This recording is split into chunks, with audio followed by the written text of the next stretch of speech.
खबर शामिल करते हैं मंडी अहमदाबाद से। मंडी अहमदाबाद में अज़मत साहिब कुरान कॉन्फ्रेंस जामिया मस्जिद हुज़ैफ़ा मंडी अहमदाबाद में मुनक़िद हो रही है।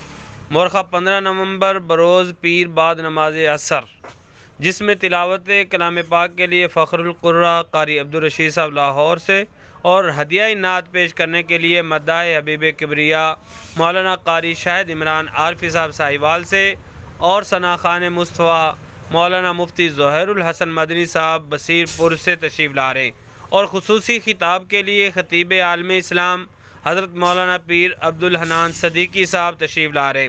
कॉन्फ्रेंस की सदारत मौलाना मोहम्मद ज़ुबैर फ़हीम साहब फरमाएँगे और सरपरस्ती जनाब हाजी अफजल जावेद मलक साहब फरमाएँगे। Mandi Ahmadabad report Mohammad Asghar Ali Rahmani, bureau chief उकाड़ा।